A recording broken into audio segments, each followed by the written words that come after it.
Indianapolis, Indiana, capital city of a state where basketball is the game. This is the Indianapolis War Memorial, a short distance from where the ABA Championship Series was to begin, and Indianapolis was a fitting site. In all of professional basketball, only 4 teams representing the 4 largest cities in America outdrew the Indiana Pacers. Indiana was the powerhouse of the ABA, while the Stars surprised everyone by making it to the playoffs. Both teams employed fast-breaking offenses led by small but exceptionally quick guards like Stars rookie Mack Calvin. 2 classy ball handlers teamed in the Indiana back line, Bill Keller and Fred Lewis. Game 1 typified how the series was to go, with a 3-point shot like Merv Jackson's a primary part of both offenses. Under coach Bob Leonard, the Pacers were a well-balanced team with fine shooters. Bob Nedelicki's hook shot had been hard to defense all year. One of the highlights of the Stars' offense was forward George Stone, a classic jump shooter. The Stars employed a Boston Celtic-type fast-break offense, which often began with a pass from center Craig Raymond. Under Bill Sharman, the Stars were an aggressive unit. That hustle is illustrated by 6'5" forward Bob Warren. After missing from the outside, Warren sprints inside and taps in a follow-up shot. Foul trouble kept Indiana's big man Mel Daniels on the bench much of the first half, and 7-foot Craig Raymond of the Stars took advantage. But Daniels' backup man, Art Becker, came off the bench to give Indiana inside effectiveness. And at the half, the Pacers led by 5 points. Third quarter and Craig Raymond hits again. Indiana's bench strength was much in evidence. Veteran Tom Thacker, number 44, made a big contribution at both ends of the floor with 13 rebounds and 6 assists. Off a pass from Thacker, Roger Brown of Indiana sets up 5'10" Bill Keller for an inside shot on the 7-foot Raymond. The Stars kept the score tight with the 3-point home run. Bob Warren hits it. Then Merv Jackson drills in another. And Jackson gets his second home run of the evening. Reserve strength helped maintain Indiana's narrow lead. Tom Thacker banks in a jump shot. Then John Barnhill, on a give and go with Bill Keller, hits off the run. One of the big questions for Los Angeles, could the aching ankles of George Stone hold up under the stress of a championship series? Leading by 2 points at the end of 3 quarters, Indiana pulled away in the 4th. Bill Keller connected on 2 3-point shots. And Mel Daniels came off the bench to score 16 of his 18 points in the final 12 minutes. Named the ABA's most valuable the preceding year, Daniels took command of the backboard. Clearing here to set up Keller for the second home run.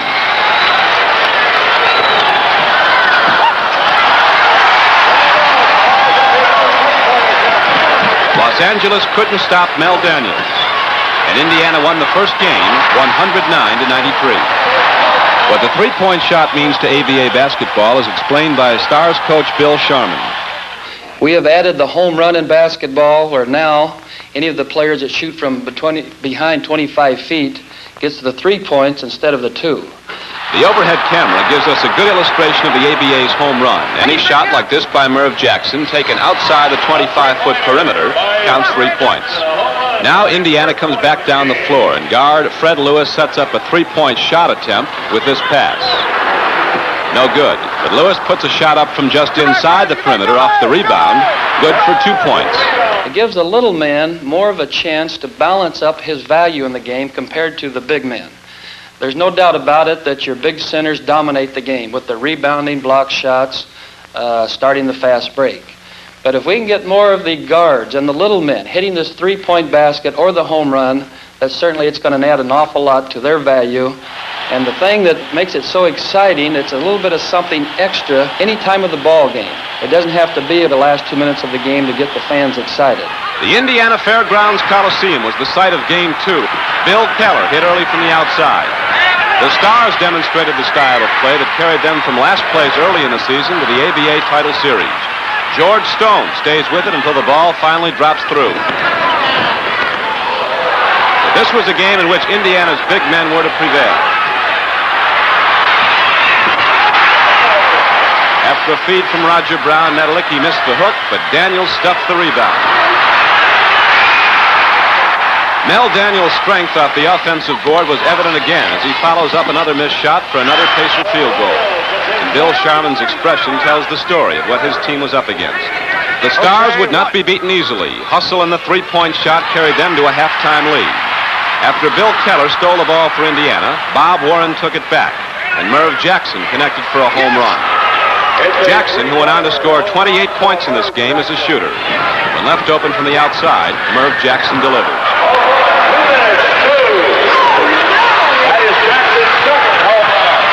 Sharman's strategy and the Stars' consistent shooting gave them a 10-point lead early in the third quarter.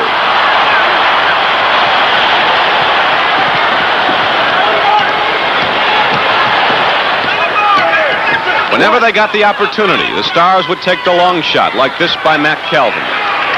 But as game 2 wore on, Indiana's big men were the difference. Mel Daniels taps in 2 of his 31 points. Running mate Bob Nedelicki pops 2 more. Nedelicki finished the game as the most productive scorer with 32 points. The Los Angeles offense continued to free jump shooters like George Stone. But Mel Daniels on the inside was more than the Stars' defense could handle. When the Stars' defense dropped back to double-team Daniels, Bill Keller was left free for a long shot from the corner.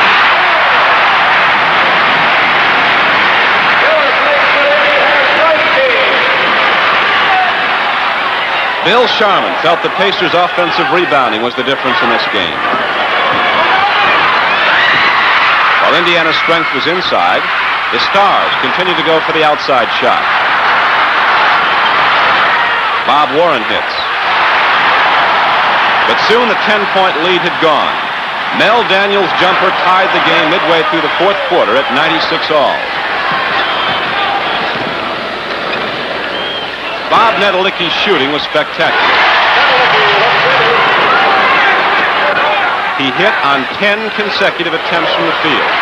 And with the game in the final seconds, Indiana led by 1 point. With the clock running out, the Stars had a chance to go ahead. But the shot fell short, and Bob Nedelicki rebounded and was fouled.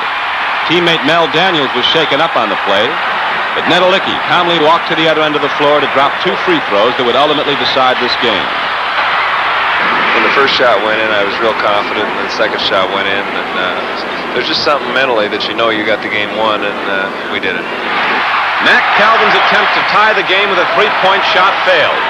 Indiana wins game 2, 114-111. Indiana's Bob Leonard is an intense coach. He first came to prominence as an All-American guard at Indiana University. With Bob Leonard leading the way in backcourt, Indiana teams won 2 Big Ten titles, and in 1953, the national championship. One up for Artie. And then bring it across the top. Watch your pass across the top. Let's go to the hoop. Now, we got 1 team foul. How many fouls Billy got? Let's bring it down this side here. Ollie. Stay up. Get your hands up, Art. Now, let's move that ball and hit that open man. Now, go for Freddie. Hurry up. Following a 7-year career as an NBA player, Bob Leonard came to the Pacers, and in 1969 was named ABA Coach of the Year. Got it? Now, come on, let's go. Let's keep fronting. Let's keep playing this thing. Don't give them those 3-point shots. Let's go. Come on now. The 2 teams then flew to the West Coast, with Indiana leading the best-of-7 series 2 games to none. The Pacers jumped off to a commanding lead in Game 3. The Stars didn't hit often. Meanwhile, Roger Brown's shooting and deft passing led the way for Indiana. He assisted Bill Keller from the outside, and then fed Mel Daniels inside, as the Pacers took command by 21 points in the first quarter. The Stars couldn't buy a basket, while the Pacers made it look easy.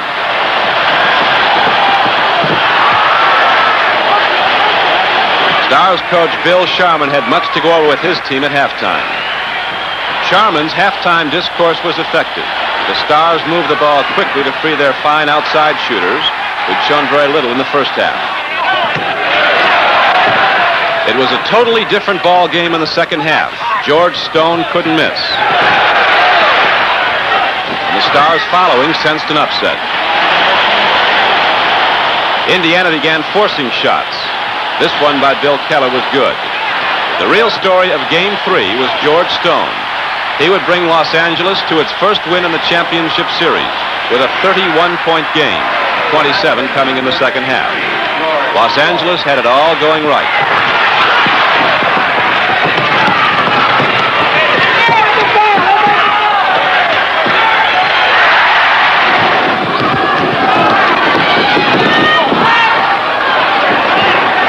After a phenomenal first half, Indiana's shooting was off, and the Stars' fast break finally tied the score, with Anderson on the payoff end.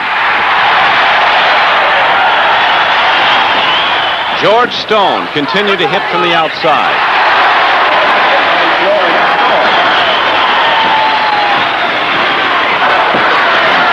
Good job on defense. 7-foot Craig Raymond assisted nicely, throwing inside to Tom Washington.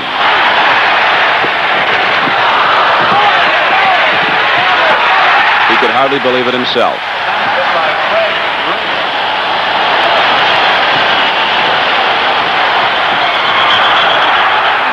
Bob Nedelicki finally hit a shot for Indiana, but a charging violation turned the ball back to Los Angeles. For Bob Leonard and the Pacers, it was turning into a long night. The Stars continued to work the ball until they hit the free man, and that was usually George Stone.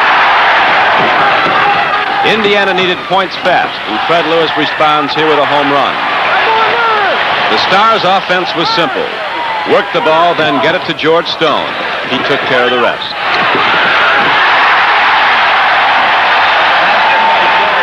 Indiana made it close after a steal by Daniels when Fred Lewis hit a three-pointer.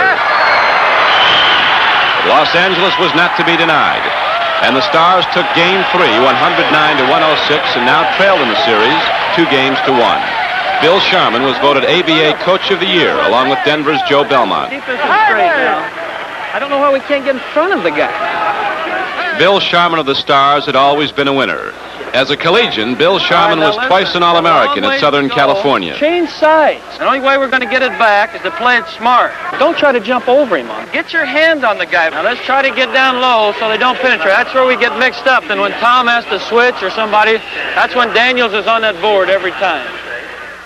5 times, Bill Sharman was an All-Pro with the Boston Celtics, playing on 4 NBA championship teams. Remember what I told you? Now pass off and move. Listen, we get this and we're only down 7. That's what we wanted at the quarter anyhow. Although we got 2.5 minutes to go. Bill Sharman, an outstanding athlete. He might be even better as a coach.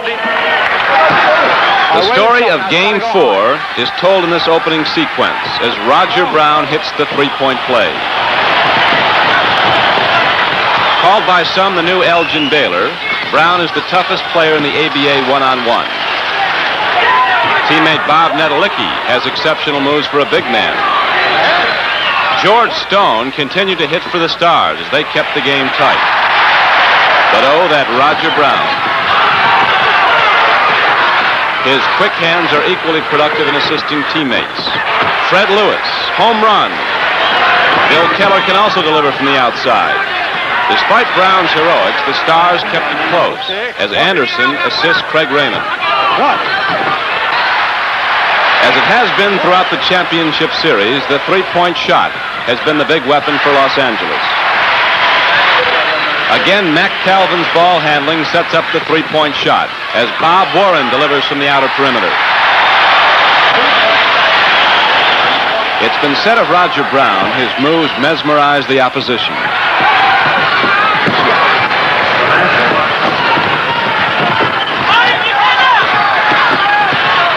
Tom Thacker off the rebound. The Pacers led by just 1 point at the half. As the second half opened, the Stars continued their quick passing offense. Center Craig Raymond was effective inside.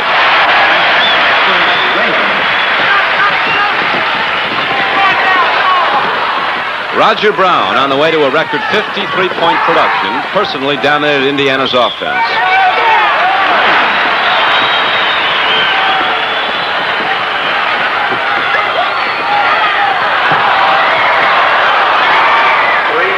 Left free, Roger Brown capitalized on the home run.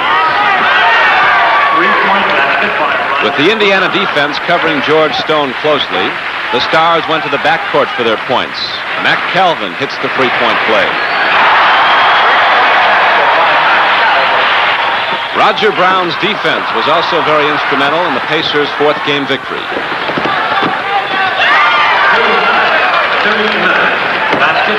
Mac Calvin frees himself again in the key. But late in the fourth quarter, Indiana breaks the game open. Thacker for 3 points. And then it's Roger Brown to the end. His phenomenal totals: 15 two-point field goals in 21 attempts. 3 home runs.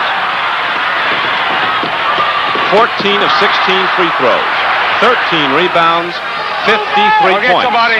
Game 4, Pacers 142, the Stars 120.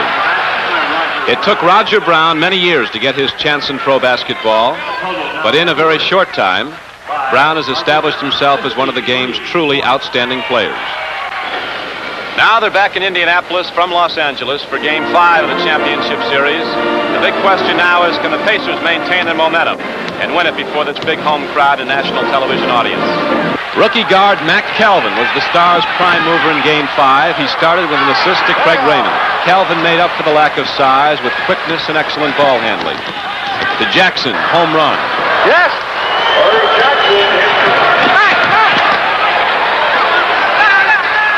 To Stone, 3 more. No one wanted to win at Indianapolis more than Bob Leonard. George Stone, how do you stop it?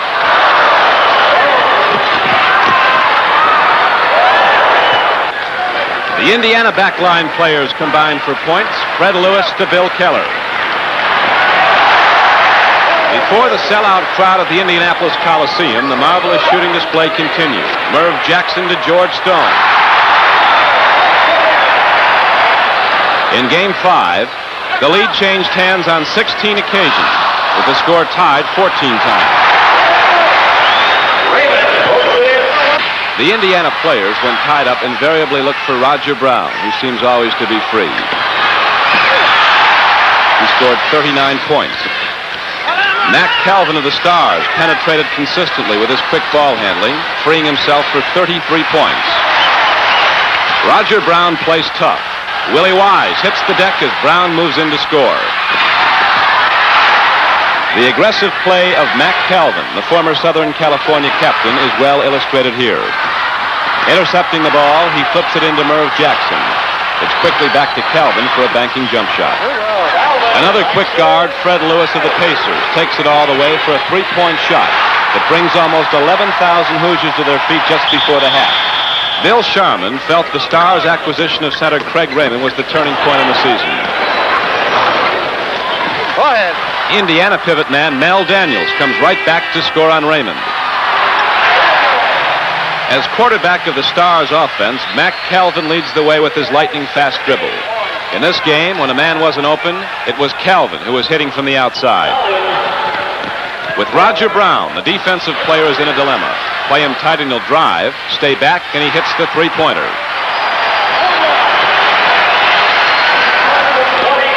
A quick handoff from Calvin frees George Stone, and his jump shot is home again. Indiana goes in front by 4 when Nedelicki finds Keller free. Then the Pacers clear aside to let Nedelicki go one-on-one for 2 points. Watch this fake by Roger Brown. It leaves Willie Wise watching from the floor. The defense double teams Nedelicki. Roger Brown's left free. Home run, Indiana. Considered to be the fastest player in basketball on the dribble, Mac Calvin takes it all the way with a change of pace move. Working on the outer perimeter, Keller's pass finds Fred Lewis open. Craig Raymond counters with a perfectly executed pivot shot. Bill Keller, a rookie from Purdue, is directing the Indiana offense. This pass finds Mel Daniels free. He makes the shot, then goes down hard. With time running out, and Indiana leading 107-105, the Stars look for a last shot. Merv Jackson's the man, and he connects from the corner to send Game 5 into overtime. to play off the tip-off. Merv Jackson delivers again.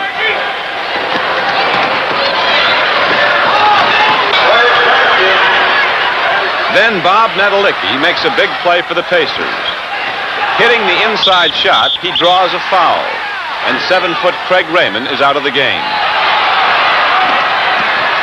Matt Calvin controls the ball for the Stars, scoring on a jump shot off the fake. Calvin's counterpart with Indiana, Bill Keller, drives deep for a shot. He gets through, but it's blocked by Tom Washington.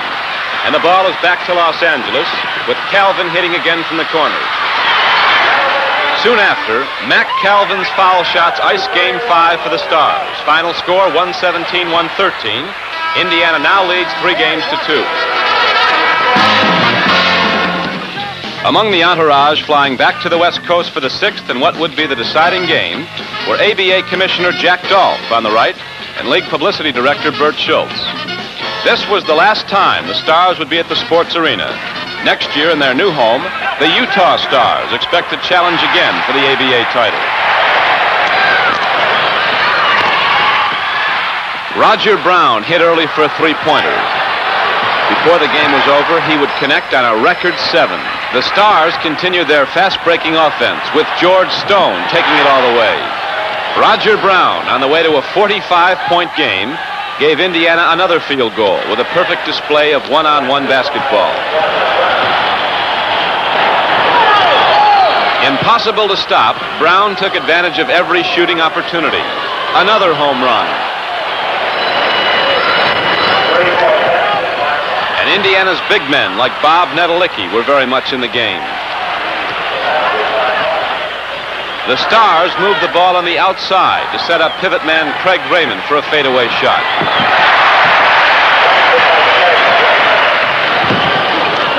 When Roger Brown gets the ball, there's no indecision.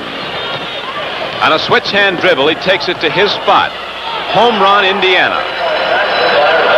George Stone, who scored 28 points in Game 6, drives on the Indiana defense. The Pacers and Stars traded scores. Fred Lewis connects for Indiana. Then George Stone comes back with the bomb. Tom Thacker came off the bench to score 11 points for Indiana. And the Pacers held a 7-point lead at the end of the first quarter. To get back in the game, the Stars continued to go to George Stone on the outside.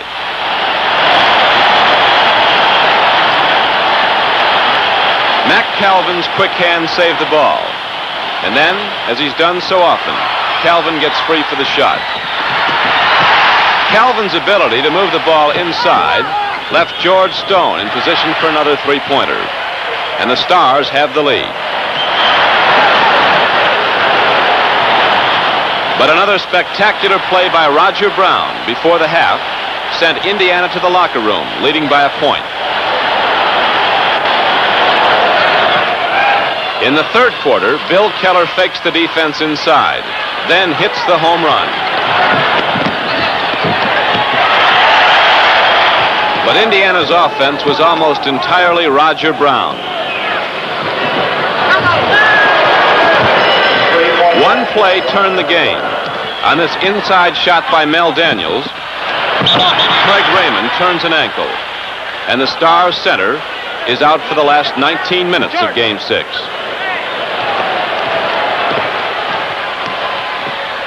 Shaking free of an attempted steal, Tom Thacker was in position to connect for three.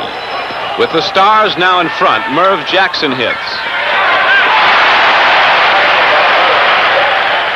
Then Calvin and Washington set up George Stone. He does it again.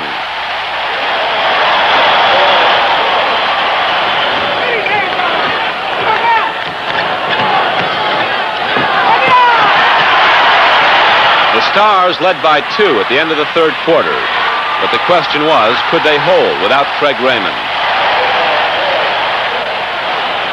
Double team, Bob Nedelicki set up Fred Lewis for 3 of his 18 points.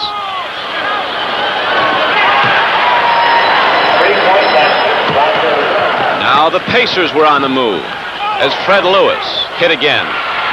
The individual matchup of Bob Nedelicki and George Stone got rough. Hey. Come on, Bobby. Let's go. Let's go. All right. You hit me, man. I didn't see it. I didn't see what happened. Look at his head. You're saying they played. With Indiana up by 7, the Stars looked again to Stone's great outside shot. Unable to get free, Stone sets up Bob Warren. And the biggest crowd ever to watch the Stars in Los Angeles was hopeful. But Roger Brown and the Pacers smelled the roses. They were in command.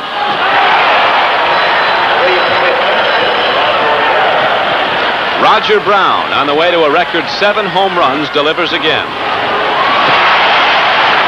The Stars were now forced to go after points fast. It works with Bob Warren.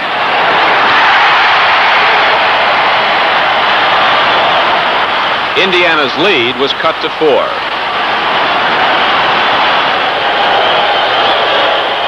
After Fred Lewis missed an easy inside shot, the Stars came back to within striking distance on a tap-in by Tom Washington.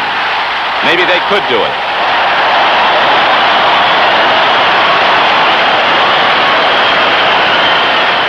Now the score was tied 107-107.